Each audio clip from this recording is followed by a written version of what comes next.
Good afternoon, children. I hope all of you are fine. Today we shall start our social science class. Our lesson is physical features of India.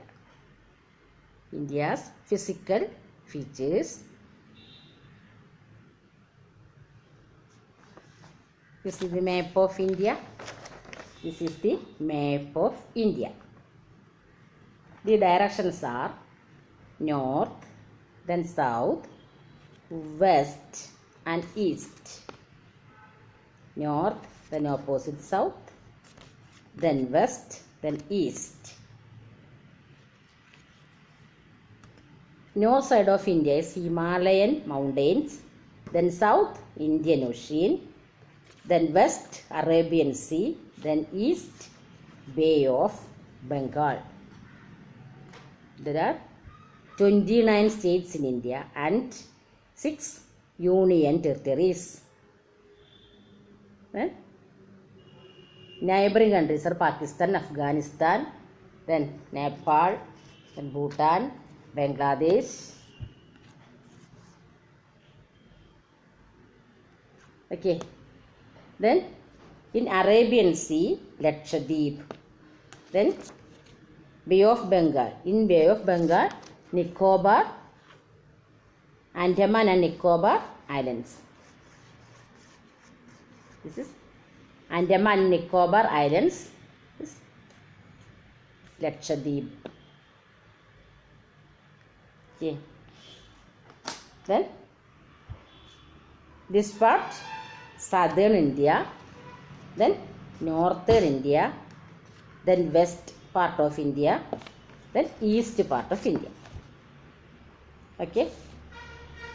Now we discuss the physical features of India. Physical features of India. You find firstly 3 questions are there. The longest river in India, the highest Himalayan peak in India, the desert in India. You find it the answer. Okay.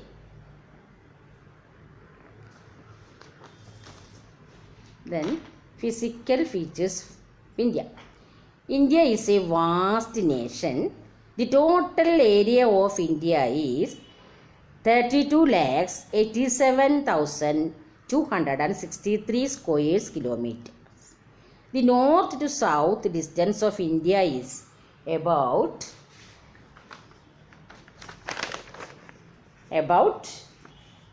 3,214 kilometers. The east to west distance is about 2,933 kilometers. India can be broadly divided into following physical divisions. The total area of India is 22,87,263 square kilometers. Okay. The northern mountains, the Indian desert, the coastal plains, the northern plains, the peninsular plateau, the islands. The divisions of India. Okay. Physical features of India. Then divide in India. The northern mountains. The northern mountains. Then the Indian desert. The coastal plains, the northern plains, the peninsular plateau, then islands. These are the physical classification of India. Then write this type. ഇവിടെ നോക്കൂ ഇതാ ഇങ്ങനെയാണ് ഇന്ത്യയെ തരംതിരിച്ചിരിക്കുന്നത്. എന്താണ് ഇന്ത്യക്ക് 32,87,263 square kilometre ആണ് ഇതിൻ്റെ total area, മൊത്തം ഏരിയ ഇന്ത്യയുടെ. പിന്നെ തെക്ക് വടക്കോ ഡിസ്റ്റൻസ് 3,214 കിലോമീറ്റർ ആണ്. പിന്നെ കിഴക്ക് ടു പടിഞ്ഞാറ് 2,933 കിലോമീറ്റർ ആണ്. പിന്നെ ഇങ്ങനെ ഡിവൈഡ് ചെയ്തിരിക്കുന്ന ഇന്ത്യ എന്ന് പറഞ്ഞിട്ടുണ്ടെങ്കിൽ ഇതാ എഴുതി വെച്ചിരിക്കും. അപ്പോൾ പറഞ്ഞെന്തൊക്കെയാണ്? The northern mountains, black color. Then Indian desert, yellow color. എന്താണ് വടക്ക് ഇവിടെ ഹിമാലയ പർവ്വതം അല്ലേ, ഹിമാലയ പർവ്വതം ഇവിടെയാണ് അല്ലേ, ഇങ്ങനെ ലാൻഡ് ചെയ്ത് കിടക്കുകയാണ് അല്ലേ, ഒരു ആർച്ച് പോലെ. ദെൻ ഇന്ത്യൻ ഡെസേർട്ട്, മരുഭൂമി പ്രദേശമാണ് ഇത്, ഡെസേർട്ട് പാർട്ടാണ് ഈ യെല്ലോ കളറിൽ കാണുന്നത്.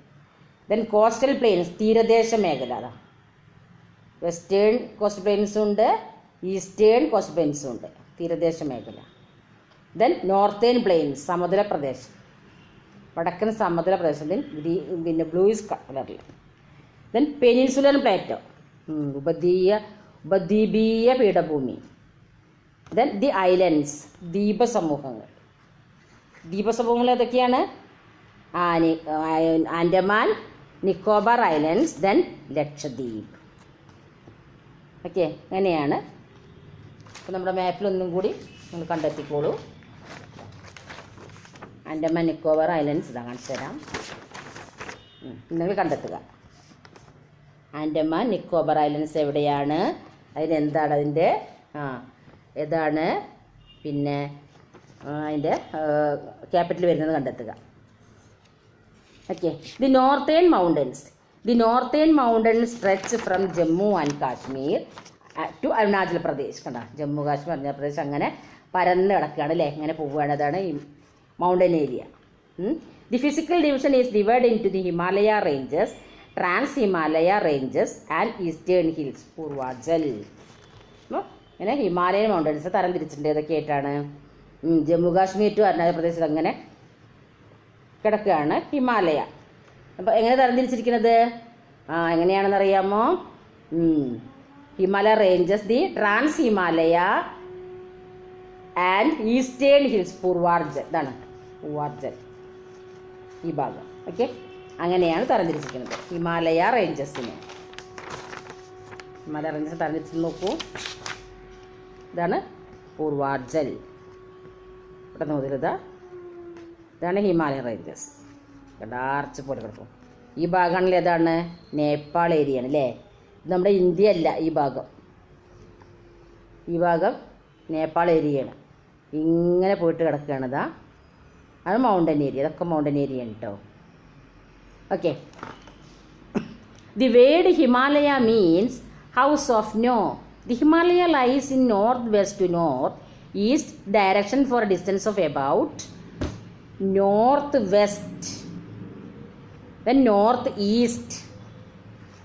Himalaya range northwest, northeast for a distance of about 2,400 kilometers in the shape of an arch. It acts as a natural border of India and helps us from foreign attack to controls our climate. The Himalaya is the highest mountain range in the world. Most of the peaks in Himalaya are snow covered throughout the year. Himalaya mountain ഹിമാലയാണ് എന്നാണ് ലോകത്തിലെ ഏറ്റവും വലിയ കൊടുമുടി അല്ലേ. ഇവിടെ ഏതാണ്? Everest കൊടുമുടിയാണ്. അത് എവിടെയാണ്? അത് നേപ്പാളിൻ്റെ ഭാഗത്താണ്, ഹിമാലയത്തിൻ്റെ ഭാഗമാണ്. അപ്പോൾ എന്താണ്, ഹിമാലയ ഇവിടെ ഉള്ളത് കൊണ്ടാണ് നമുക്ക് പ്രത്യേക ക്ലൈമറ്റും മറ്റ് രാജ്യങ്ങളിൽ നിന്നുള്ള വ്യത്യസ്തമായൊരു സംസ്കാരവും ഉണ്ടായത്. എല്ലാ കാലവും ഹിമാലയം നമ്മളതിനെ ഇന്ത്യയെ കാത്ത് സംരക്ഷിക്കുന്ന നിലകൊണ്ടാണ്. Mount Everest 8,848 meters, the highest peak in the world. ഹിമാലയയുടെ ഏറ്റവും ഉയർന്ന ഭാഗമാണ് ഇത്, mount Everest. Highest peak in the world is in Himalaya, it is Nepal. ഹിമാലയത്തിൻ്റെ ഏറ്റവും ഉയർന്ന ഭാഗം എന്ന് പറഞ്ഞിട്ടുണ്ടെങ്കിൽ അതാണ് മൗണ്ട് എവറസ്റ്റ്. മൗണ്ട് എവറസ്റ്റ് എവിടെയാണ്? നേപ്പാളിൻ്റെ ഭാഗത്താണ്, ഇന്ത്യയുടെ ഭാഗത്തിൽ. ഇവിടെയാണ് ഇന്ത്യയുടെ ഭാഗം, ഇതൊക്കെയാണ് ഇന്ത്യയുടെ ഭാഗം, പക്ഷേ ഇവിടെയാണ് നേപ്പാൾ വരുന്നത്. നേപ്പാളിലാണ് ഹിമാലയത്തിലെ ഏറ്റവും ഉയർന്ന ഭാഗം ഏതാണ്? മൗണ്ട് എവറസ്റ്റ് നിലകൊള്ളുന്നത്. 8,748 മീറ്ററാണ് ഇതിൻ്റെ മൗണ്ട് എവറസ്റ്റിൻ്റെ ഉയരം. അത് നേപ്പാളിൻ്റെ ഭാഗത്താണ് ഉള്ളത് എന്നർത്ഥം. The Himalaya consist of 3 parallel ranges. ഹിമാലയത്തിൻ്റെ 3 ഭാഗം ഏതൊക്കെയാണ്? Himadri, Himachal and Shivalik. Himadri means great Himalaya, Himachal lesser Himalaya, Shivalik and outer Himalaya. അങ്ങനെ ഹിമാലയത്തെ തരംതിരിച്ചിട്ടുണ്ട്. ഗ്രേറ്റ് ഹിമാലയ എന്നും, ഹിമാദ്രി ഗ്രേറ്റ് ഹിമാലയ എന്നും, ഹിമാചൽ ലെസർ ഹിമാലയ എന്നും, ശിവാലിക് ഔട്ടർ ഹിമാലയ എന്നും ഹിമാലയ സാനുക്കളെ തരംതിരിച്ചിരിക്കുന്നു. ആദ്യമായിട്ട് ഹിമാലയത്തിൽ കയറിയവർ ആരൊക്കെയാണ്? Edmund Hillary and Tenzing Norgay were the first to climb Mount Everest in 1953. 1953 mount Everest അല്ലെ, എവറസ്റ്റ് കൊടുമുടി കീഴടക്കുന്നത്. ആരൊക്കെയാണ്? Edmund Hillary and Tenzing Norgay. The first Indian woman to climb mount Everest is Bachendri Pal 1984.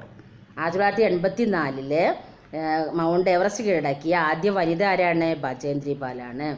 ആദ്യമായിട്ട് മൗണ്ട് എവറസ്റ്റിൽ കയറിയത് ആരൊക്കെയാണ്? അതാണ് Edmund Hillary and Tenzing Norgay. ഇനി ഹിമാലയ സാധനങ്ങളെ കുറിച്ച് വീണ്ടും പറയുന്നു, ശ്രദ്ധിക്കാം. ഇപ്പോൾ അതാണ് ശരിക്കും ഫിസിക്കൽ ഫീച്ചേഴ്സ് പഠിച്ചോളൂ. Himadri or the great Himalaya is the highest and lies in the extreme north. It is covered with snow throughout the year and has many glaciers.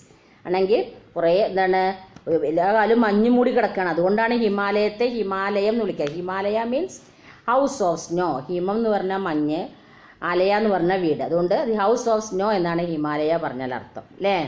അങ്ങനെ ഹിമാലയ എന്നും മഞ്ഞ് മൂടിയിട്ട് കിടക്കുകയാണ്. അങ്ങനെ major reverse like the Ganga, the Yamuna and their tributaries origin from these glaciers. It contains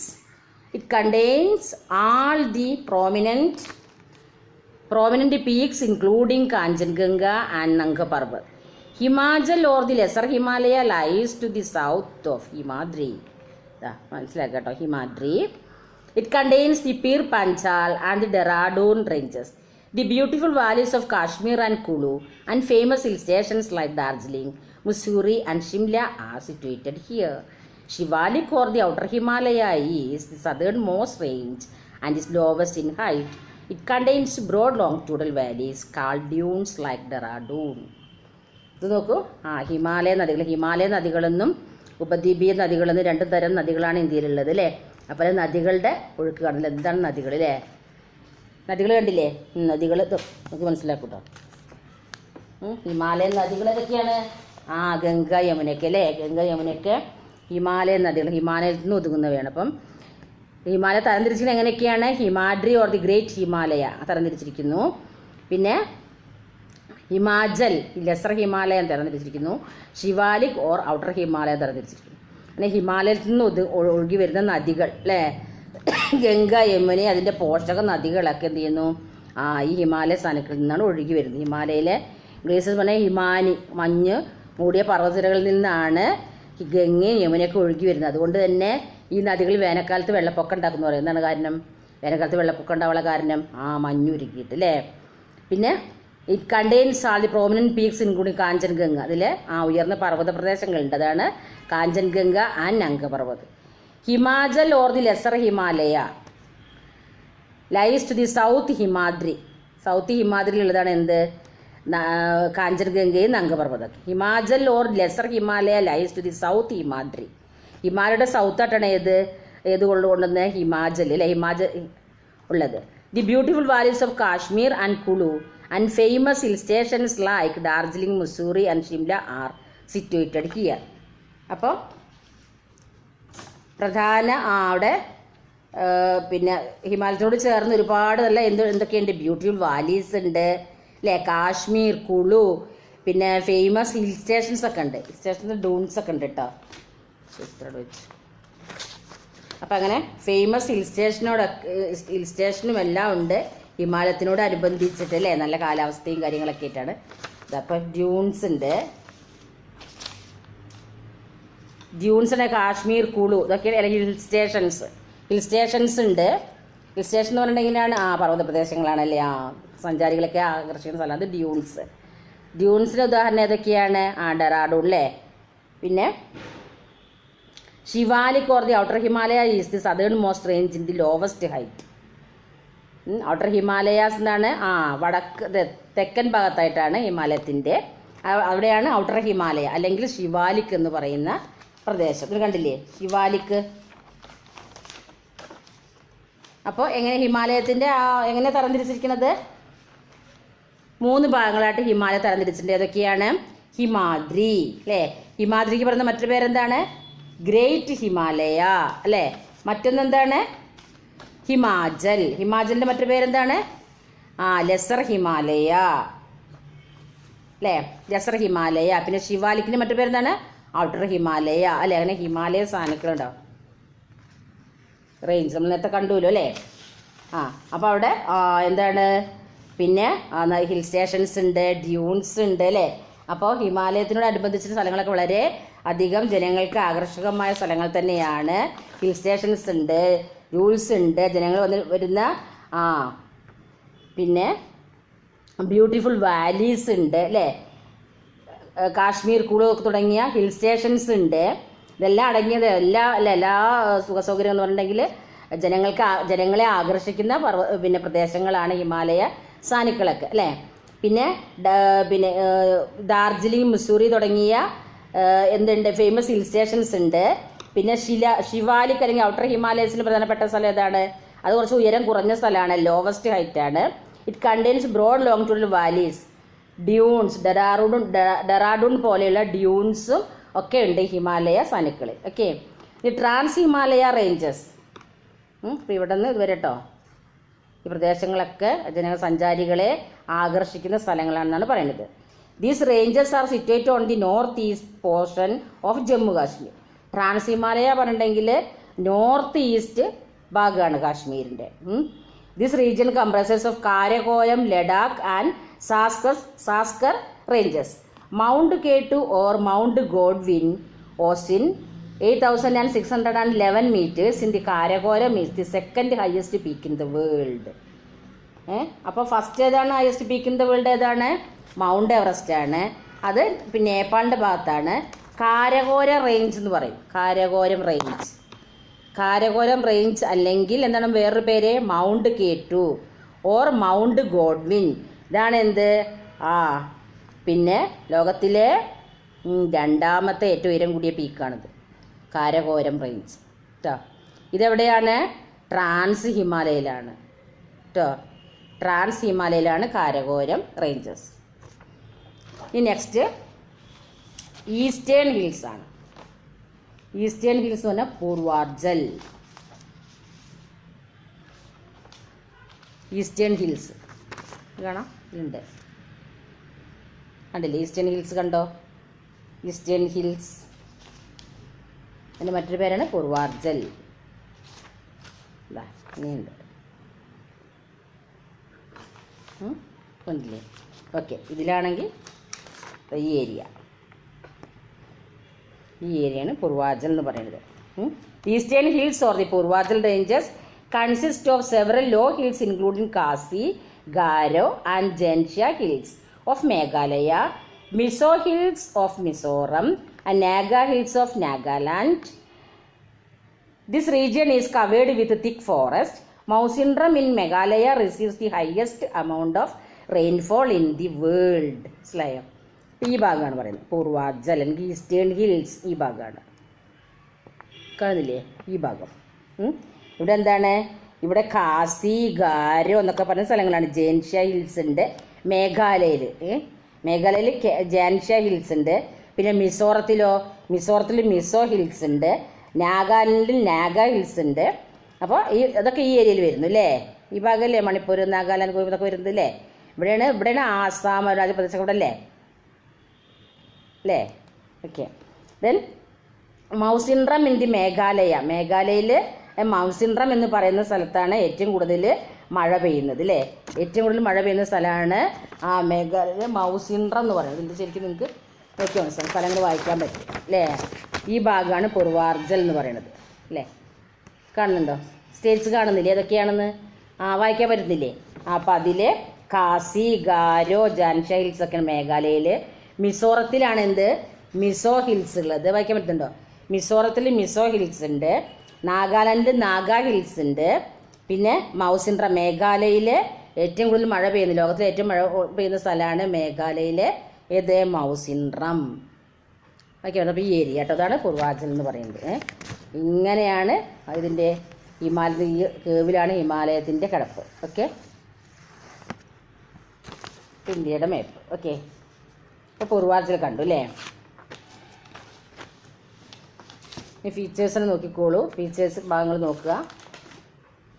northern plains lie to the south of the northern mountains The region, northern mountains. This region includes most parts of North India. North India പറഞ്ഞാൽ ഇവിടുന്ന് അങ്ങോട്ട് north India, ഇവിടുന്ന് ഇങ്ങോട്ടാണ് എന്താണ് പറയുക south India വരിക. Region includes most parts of North India and stretches from Punjab to Assam. Punjab എന്ന് പറഞ്ഞില്ലേ, എവിടെ നിന്നും ആസാം വരെ എന്ന് പറഞ്ഞാൽ ആസാം ഇവിടെ അല്ലേ. ഇങ്ങനെ കിടക്കുന്നതാണ് എന്ത്, നോർത്ത് പ്ലെയിൻസ്. കണ്ടോ, നോർത്ത് പ്ലെയിൻസ് ആണ് ഈ ബ്ലൂ കളറിൽ കണ്ടില്ലേ, അതാണ് north plains. Then north plains are formed the deposition of fine silt called alluvium by the major rivers, the Indus, the Ganga and the Brahmaputra and their tributaries. The alluvial soil here is very fertile, so this region forms the backbone of India agriculture. എന്താണ്, ഇന്ത്യയിലെ പ്രധാനപ്പെട്ട നദികൾ ഒഴുകി വരുന്ന സ്ഥലമാണ് അല്ലേ. പ്രധാനപ്പെട്ട നദികൾ ഇങ്ങനെ ഒഴുകി വരും, ഒഴുകി വന്നിട്ട് ഇതാ ഈ ഏരിയ അല്ലേ. അപ്പോൾ അതിൻ്റെ ഒഴുകി വരുമ്പോഴെന്താണ്, ഒഴുകി വരുമ്പോൾ അവർ അങ്ങനെ മണ്ണ് ഒഴുക്കിക്കൊണ്ട് വരും. ഇപ്പോൾ ശരിക്കും ബ്രഹ്മപുത്ര ഇങ്ങനെ ഒഴുകി, ബ്രഹ്മപുത്ര ശരിക്കും നേപ്പാളിലൂടെ ഒഴുകി വന്നിട്ടാണ് പിന്നെ ഇന്ത്യയിലേക്ക് വരുന്നത്. മുഴുവൻ നമുക്ക് ഇന്ത്യയിലൂടെ അല്ല, ഏറ്റവും വലിയ നദിയാണ് ബ്രഹ്മപുത്ര, പക്ഷേ എന്താണ് ഒഴുകി പകുതിയും നേപ്പാളിലൂടെ ഒഴുകി വന്നാണ് ഇന്ത്യയിലേക്ക് വരുന്നത്. കുറച്ച് ഭാഗം മാത്രമേ ഇന്ത്യയിൽ ഒഴുകുന്നുള്ളൂ. അപ്പോൾ ഇവിടെ കണ്ടില്ല യമുനയൊക്കെ നദികളുണ്ട്. അപ്പോൾ നോർത്തേൺ പ്ലെയിനിൽ വടക്ക് സമുദ്രങ്ങളിൽ എന്താണ് നമ്മുടെ നദികളുള്ളത് കൊണ്ട് നദികൾ ഒഴുകിക്കൊണ്ട് വരുന്ന മണ്ണുണ്ടല്ലോ, ഇത് ഫലഭൂയിഷ്ടമായ മണ്ണാണ്. ആ ഏക്കൽ മണ്ണ്, അലൂവിയം പറഞ്ഞാൽ ഏക്കൽ മണ്ണ്. ആ ഏക്കൽ മണ്ണുള്ളത് കൊണ്ട് പിന്നെ സിന്ധു നദി എന്ന് പറഞ്ഞാൽ ഇവിടെ നിന്നാണ് കണ്ടോ ഏറ്റവും മീതെയാണ് നമുക്ക് സിന്ധു നദി ഒഴുകി വരുന്നത്. പിന്നെ ഗംഗ ഉണ്ട്, യമുന, അതിൻ്റെ പോഷക നദികളൊക്കെ ഉണ്ട്. ഇവയൊക്കെ എന്ത് ചെയ്യുന്നു, നല്ല ഏക്കൽ മണ്ണ് ഒഴുകിക്കൊണ്ട് വരുന്നതിനാൽ ആ മണ്ണ് നല്ല ഫലഭൂയിഷ്ടമായ കൃഷിക്ക് ഉപകരിക്കുന്നതാണ് പറയുന്നത്. അതുകൊണ്ട് ഈ ഏരിയ പിന്നെ ഗംഗ യമുനയൊക്കെ നദികളുള്ള ആ ഏരിയ എന്താണ്, backbone of Indian agriculture എന്നാണ്, ഇന്ത്യൻ കൃഷിയുടെ നട്ടെല്ല് എന്നാണ് പറയുന്നത്. കാരണം എന്താണ്, ഈ നദികളൊക്കെ ഒഴുക്കിക്കൊണ്ട് വരുന്ന മണ്ണ് നല്ല ഫലഭൂയിഷ്ടമായ മണ്ണാണ് ഇവിടെ വന്ന് ചേർന്നടിയുന്നത്. അതുകൊണ്ട് ആ ഏരിയ എന്താണ്, ഇന്ത്യൻ കൃഷി ചെയ്യാൻ വേണ്ടി അതാണ് the backbone of Indian agriculture, Indian കൃഷിയുടെ നട്ടെല്ലാണ് അവിടെ എന്ന് പറയുന്നത് ഏക്കൽ മണ്ണ് കാരണം. അപ്പം നോർത്തേൺ പ്ലെയിൻസ് കണ്ട, നോർത്തേൺ പ്ലെയിൻസ് ഇത് കണ്ട് മനസ്സിലാക്കിയില്ലേ, നോർത്തേൺ പ്ലെയിൻസ് കണ്ട, അവിടെ നിന്ന് മുതൽ ഇതുവരെയാണ് northern plains. Okay. Then Indian desert, അടുത്തതാണ് ഇന്ത്യൻ ഡെസേർട്ട്. ഇന്ത്യൻ ഡെസേർട്ട് എന്ന് പറഞ്ഞാൽ മരുഭൂമി പ്രദേശം അല്ലേ. അവിടെ ഇന്ത്യൻ്റെ മരുഭൂമി ഏതാണ്, താർ മരുഭൂമി. അതിവിടെ രാജസ്ഥാൻ്റെ ഭാഗത്താണ് അല്ലേ, രാജസ്ഥാൻ്റെ ഭാഗത്താണ് താർ മരുഭൂമി ഉള്ളത് അല്ലേ. അപ്പോൾ ആ ഏരിയ നമ്മൾ എന്താണ് ഇതറിയപ്പെടുന്നത്, ദി ഇന്ത്യൻ ഡെസേർട്ട് എന്ന് അറിയപ്പെടുന്നത് അല്ലേ.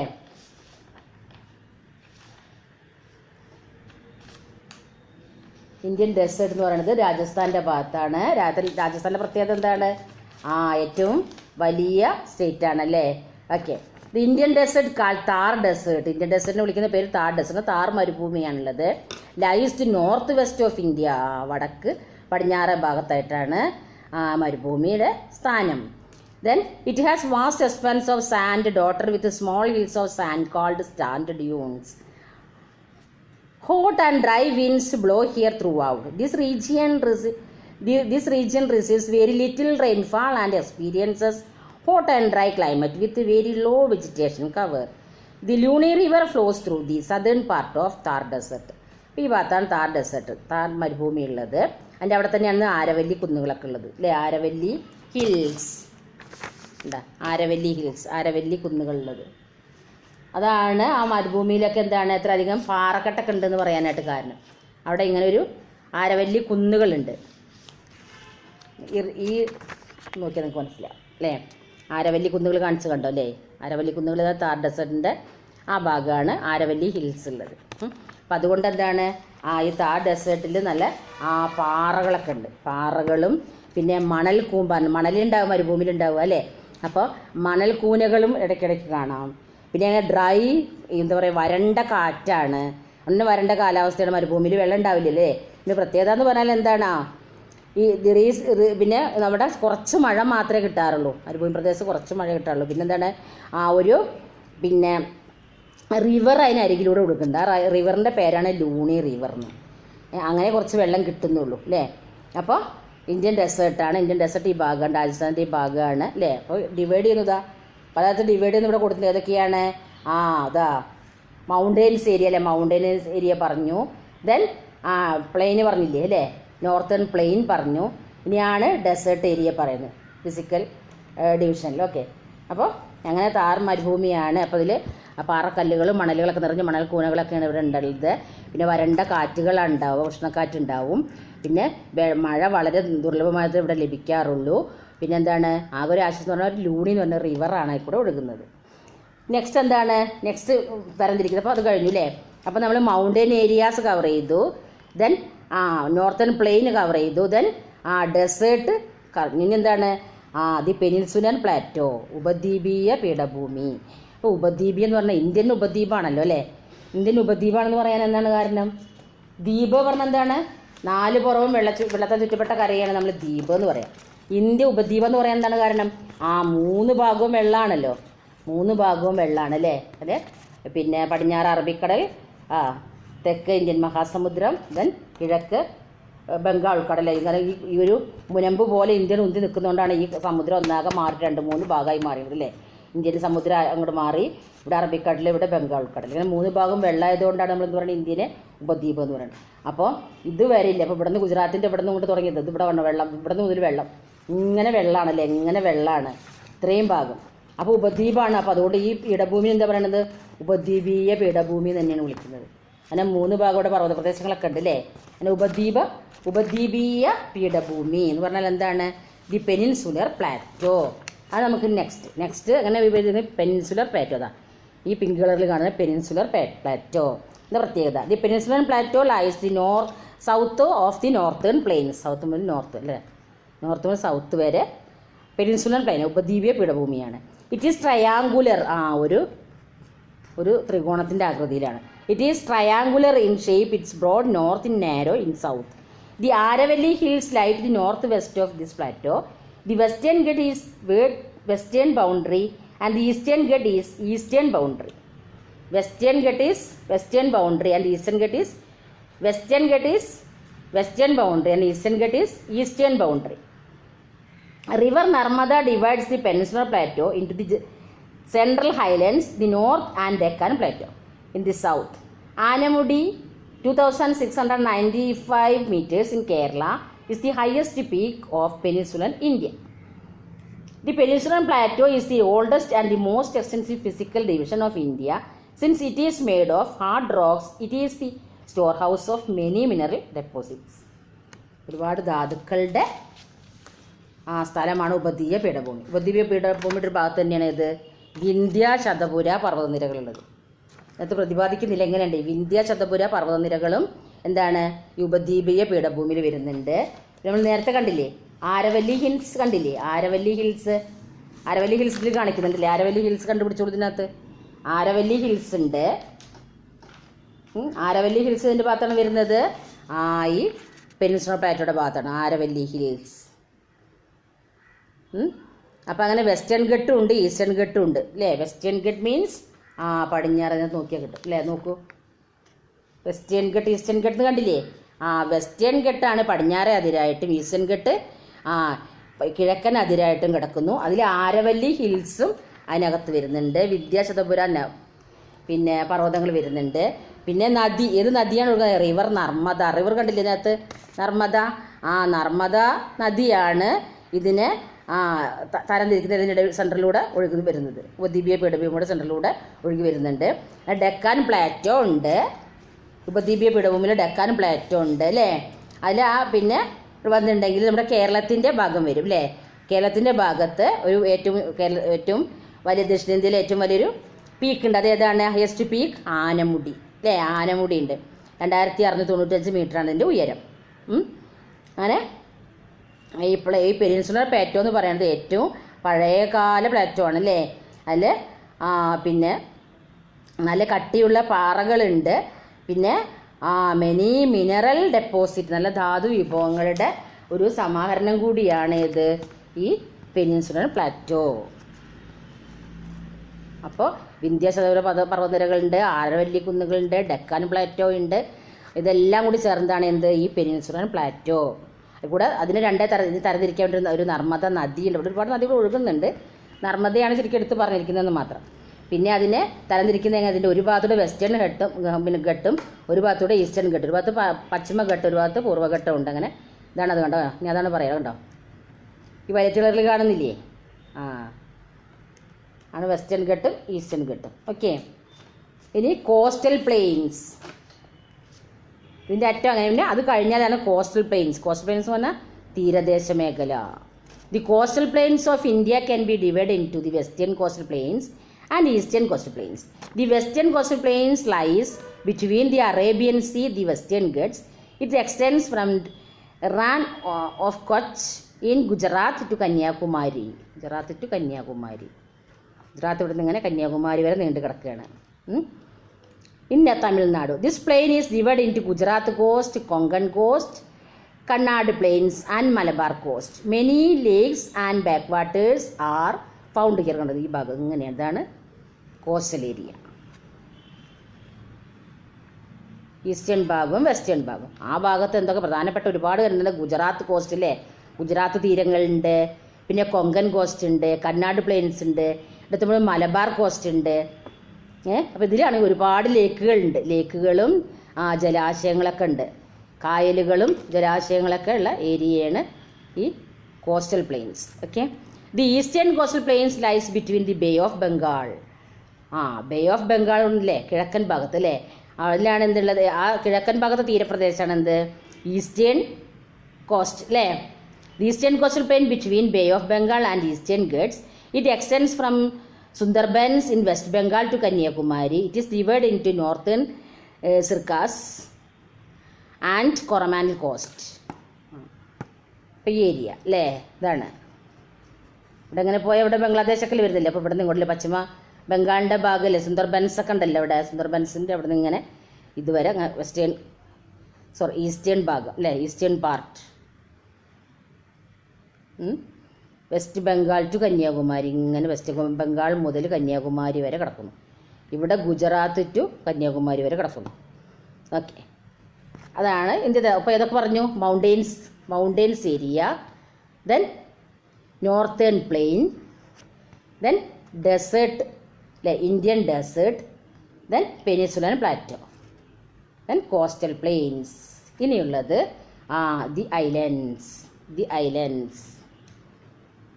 ഐലൻഡ്സ് പറഞ്ഞാൽ ഏതൊക്കെ ഐലൻഡ്സ് ആണ്? India has two major islands group. The Andaman and Nicobar islands. In the bay of Bengal and the Lakshadweep islands in Arabian sea. The Lakshadweep islands consist of 36 coral islands. They are situated about 400 kilometers away from Kochi in Kerala. Kavaratti is the capital of Lakshadweep. ഇതാണ് കാണാൻ നല്ലത്. അതിൽ നിങ്ങൾക്ക് കണ്ടുപിടിക്കാൻ പറ്റും. ഇത് കണ്ടുപിടിച്ചോളൂ. ഇതാണ് ലക്ഷദ്വീപ് കാണാം. ആൻഡമാൻ നിക്കോബർ ദ്വീപ് കണ്ടില്ലേ? ആൻഡമാൻ നിക്കോബർ ഐലൻഡ്സ് ഇവിടെ, ദെൻ ലക്ഷദ്വീപ് ഇവിടെ അല്ലേ. ഇതാണ് ആൻഡമാൻ നിക്കോബർ ദ്വീപ് ഐലൻഡ്സ്. ലക്ഷദ്വീപ് ഐലൻഡ്സിൽ 36 കോറൽ ഐലൻഡ്സ് അല്ലേ. ദെൻ 36 ചെറിയ ചെറിയ ദ്വീപസമൂഹങ്ങളുണ്ട്. They are situated about 400 kilometres. 400 kilometre എവിടെ നിന്നാണ്? കൊച്ചിയിൽ നിന്ന് 400 കിലോമീറ്റർ അപ്പുറത്താണ് ലക്ഷദ്വീപ് ഉള്ളത്. കവരത്തിയാണ് അതിൻ്റെ ക്യാപിറ്റൽ വരുന്നുണ്ട്. കണ്ടോ? Then the Andaman Nicobar islands. Andaman Nicobar islands കണ്ടില്ലേ? Andaman Nicobar islands consists 572 islands. The Andaman Islands lies in the north and the Nicobar Islands lie in the south. They are separated by the 10-degree channel, the only volcano of India. The barren island is here. The Indira Point at the southernmost tips of the Nicobar Islands is the southern end of India. The islands are the islands. The islands. അപ്പോൾ Andaman Nicobar ഐലൻഡ്സിൽ 572 islands ദ്വീപസമൂഹങ്ങളുണ്ട്. 572 ദ്വീപസമൂഹങ്ങളുണ്ട്. ലക്ഷദ്വീപിലാണെങ്കിലോ 36 islands ഉണ്ട്. ഒക്കെ ദ്വീപസമൂഹങ്ങൾ ചേർന്നതാണ്. പിന്നെ ആൻഡമാൻ നിക്കോബർ ഐലൻഡ്സിലാണ് ഏത്? Volcano പാർട്ടുള്ളത്. ഇതാണ് barren island എന്നുള്ള ഇതുള്ളത് Andaman Nicobar ദ്വീപിലാണ്. Okay, അപ്പം ഇങ്ങനെയാണ് ഇന്ത്യയുടെ physical features. Can you understand? Physical features of India. Physical features of India ഇതാ അറിയപ്പെടുത്തിയിരിക്കുന്നു. ഈ ബ്ലാക്ക് കളറിൽ കാണില്ലേ? ബ്ലാക്ക് കളർ എന്തെന്ത്?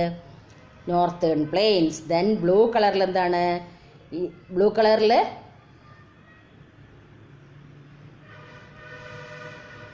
Northern planes. പിന്നെ ബ്ലാക്ക് കളറിലാണ് എന്താണ്? Mountains area. ബ്ലാക്ക് കളറിൽ മൗണ്ടൻസ് ഏരിയ, ബ്ലൂ കളറിൽ നോർത്തേൺ പ്ലെയിൻസ്, ദെൻ യെല്ലോ കളറിൽ ഇന്ത്യൻ ഡെസേർട്ട്, ദെൻ പിങ്ക് കളറിലാണ് എന്ത്? പെനിൻസുലർ പ്ലാറ്റോ അല്ലേ? ദെൻ വയലറ്റ് കളറിൽ കോസ്റ്റൽ പ്ലെയിൻസ്. മനസ്സിലായിക്കോളൂ. ഇതൊക്കെയാണ് ഫിസിക്കൽ പാർട്ട്. ഇതാണ്. Then mountains area, mountains, then northern planes, then Indian desert, then peninsular plateau area, then coastal plains, then islands. ഇങ്ങനെയാണ്. This is the physical features of India. മനസ്സിലായോ? അപ്പോൾ ഇവിടെ ഹിമാലയത്തിൻ്റെ divisions ആണ്.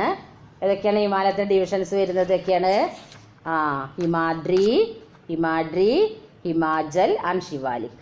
Himadri or great Himalaya, Himachal or lesser Himalaya, Shivalik or outer Himalaya. അവിടെ അല്ലേ? ഇവിടെ നിന്ന് മുതൽ ഇങ്ങനെ വ്യാപിച്ച് കിടക്കുന്നു ഹിമാലയ സാനുക്കൾ. ഒരു കേവ് പോലെ കിടക്കുന്നു അല്ലേ? അതിൻ്റെ ഇത് ട്രാൻസ് ഹിമാലയ റേഞ്ചസ് ആണ്. ഇവിടെ ട്രാൻസ് ഹിമാലയ റേഞ്ചസ് ആണ് അല്ലേ? അതിൽ ഏറ്റവും വലുത് ഏതാണ്? കാരകോരം ആണ്. കാരകോര റേഞ്ചാണ് ഏറ്റവും വലുത്. കാരകോര റേഞ്ച് അല്ലേ? കാരകോര റേഞ്ചാണ് ഏറ്റവും വലുത്. അതിൽ മനസ്സിലാവും അല്ലേ? കാരകോര റേഞ്ചൊക്കെ കണ്ടില്ലേ? വെസ്റ്റേൺ ഘട്ടുണ്ട്, ഈസ്റ്റേൺ ഘട്ടുണ്ട്, കാരകോര റേഞ്ച് ഉണ്ട്, ആരവല്ലി ഉണ്ട് അല്ലേ? വിന്ധ്യാചലപുരമൊക്കെ ഇതിനകത്തുണ്ട് അല്ലേ? ഇതിനകത്ത് നദികളും കാണിച്ചിട്ടുണ്ട് അല്ലേ? മനസ്സിലായില്ലേ? ഓക്കെ, പറയാൻ വേണ്ടിയാണ് ഇങ്ങനെ കളറിൽ ചെയ്തിരിക്കുന്നത് അല്ലേ? അപ്പോൾ ട്രാൻസ് ഹിമാലയ ഇവിടുത്തെ കണ്ട ട്രാൻസ് ഹിമാലയ റേഞ്ചസ്. പിന്നെ ഇവിടെയോ പൂർവാർജൽ, ഈസ്റ്റേൺ ഹിൽസ് ഓർ പൂർവാർജൽ എന്ന് പറയുന്നത് ഈ ഭാഗത്ത്. ഏതാണ്? മേഘാലയ, നാഗാലാൻഡ്, മിസോറം എന്നൊക്കെ പറയുന്ന ഭാഗമാണ് ഇത്. ഇതാണ് ഈസ്റ്റേൺ ഹിൽസ് ഓർ പൂർവാർജൽ. അപ്പോൾ ഈ മൗണ്ടൻസിനെ ടോട്ടൽ ഇവിടെ നിന്ന് ഇങ്ങോട്ട് എന്താണ്? ഹിമാലയൻ മൗണ്ടൻസ് എന്ന് പറയില്ലേ? ട്രാൻസ് ഹിമാലയ ഇങ്ങനെ വരും. ഇപ്പം ട്രാൻസ് ഹിമാലയ എന്നുണ്ട്. ഇവിടെ പൂർവാചൽ എന്നും തരംതിരിച്ചിട്ടുണ്ട്. ഇവിടെ ഈ ഭാഗം കഴിഞ്ഞാൽ പിന്നെ ഇവിടെ നേപ്പാളിൻ്റെ ഭാഗം വരികയാണ്. ഇങ്ങനെ കിടക്കുന്നു. അതിൽ ഇവിടെ നേപ്പാൾ വരുന്നതുകൊണ്ട് ഒരു തടസ്സം വന്നിട്ടുണ്ട്. അതുകൊണ്ട് ഇവിടെ ട്രാൻസ് ഹിമാലയ എന്ന്, ഇവിടെ പൂർവാചൽ, ഈസ്റ്റേൺ ഹിൽസ് എന്ന് പറയും. ഓക്കെ, അപ്പോൾ അതിലാണ് എന്തൊക്കെയുള്ളത്? മൗസിൻഡ്രൊക്കെ ഇവിടെ വരുന്നില്ലേ? മൗസിൻഡ്രം, പിന്നെ മിസോ ഹിൽസ്, നാഗാ ഹിൽസ് അല്ലേ? മൗസിൻഡ്രത്തിൻ്റെ പ്രത്യേകത എന്താണ്? ഏറ്റവും കൂടുതൽ ലോകത്തിൽ മഴ കിട്ടുന്ന സ്ഥലമാണ് മൗസിൻഡ്രം അല്ലേ? മേഘാലയയിലാണ് അതുള്ളത് അല്ലേ? അതുപോലെ തന്നെ ഹിമാലയൻ സാനുക്കൾ തന്നെ അതിൽ കാരകോര റേഞ്ച് ഉണ്ട്. ഏറ്റവും വലിയ രണ്ടാമത്തെ കൊടുമുടിയാണ് അല്ലേ? പിന്നെ മൗണ്ട് K2 ഓർ മൗണ്ട് ഗോവിൻ അല്ലെ? അത് കാരകോര റേഞ്ചിലാണ് അല്ലേ? ലോകത്തിലെ ഏറ്റവും വലിയ കൊടുമുടി ഏതാണ്? എവറസ്റ്റ് ആണ്. അത് എവിടെയാണ്? ഹിമാലയത്തിലെ എവറസ്റ്റ് ആണ്. എവറസ്റ്റ് കൊടുമുടി എവിടെയാണ്? നേപ്പാളിൻ്റെ ഭാഗത്താണ്. ഇന്ത്യയിലെ ഏറ്റവും ഉയരം കൂടുതൽ കൊടുമുടി എന്ന് പറഞ്ഞതാണ് കാരകോര റേഞ്ച്. മറ്റേ പേരാണെന്ത്? മൗണ്ട് K2 ആൻഡ് മൗണ്ട് ഗോഡ്ബി. ഓക്കെ, അപ്പോൾ ഈ ഭാഗത്ത് തരംതിരിക്കുന്നതാണ് എന്ത്? Himadri or great Himalaya, Himachal or lesser Himalaya, Shivalik or outer Himalaya. Himalaya means house of snow അല്ലേ? മഞ്ഞിൻ്റെ വീട് എന്നർത്ഥം. Okay, next part is northern plains. Northern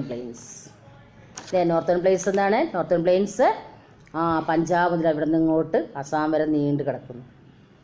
അപ്പോൾ അവിടെ ആ ഭാഗത്ത് ഇങ്ങനെ ഈ ഭാഗമില്ലാത്ത അവിടെ നല്ല ഫലഭൂഷ്ടമായ സ്ഥലങ്ങളുണ്ട്. നദികളിലൊക്കെ സംഗമം കൊണ്ട് നല്ല ഫലഭൂഷ്ടമായ സ്ഥലങ്ങളാണ്.